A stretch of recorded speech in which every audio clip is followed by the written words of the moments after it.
ใกล้สิฮอดแล้วบาดนี่เพิ่นว่าอยู่ตัวหน้านี่ใกล้สิฮอดแล้วแต่มาตัวนี้เสียงจักรจันทร์ยังห้องเสียงสนั่นอยู่พี่น้องเอ้ยโอ้แต่มาตัวนี้เป็นนาโคก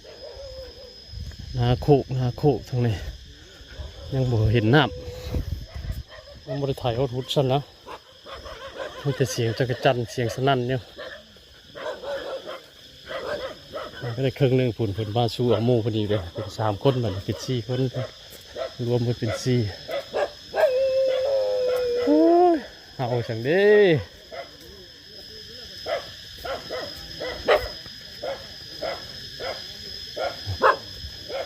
ออกมานอนให้นอนหน้าเสียงเห็ด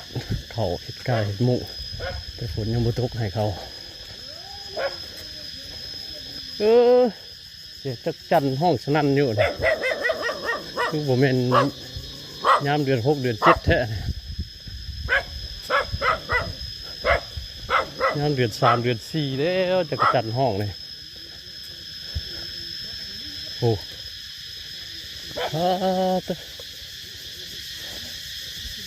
ป่าจักจันน่ะนี่โอ้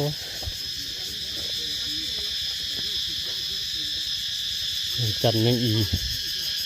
ห้องเสียงสนั่นเนี่ยโอ้ย่างไก่ที่มันนี่คุ้มบ่เนาะ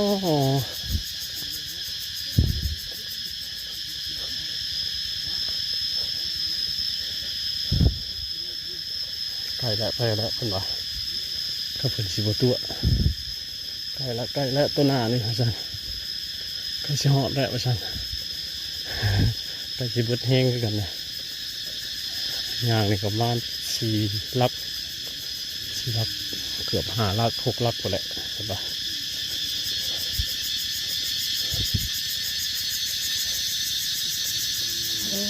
จันโอ้เห็ดโดยจับกระปั๊มอยู่เพื่อนยังเชิงกระเชยอยู่ได้เพื่อ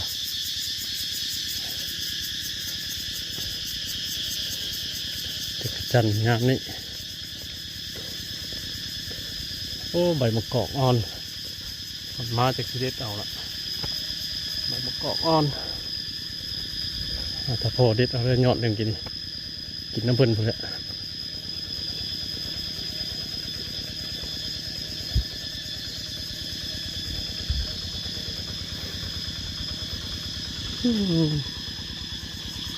คักเหมือนพี่น้องเลยชมวิวบรรยากาศตาม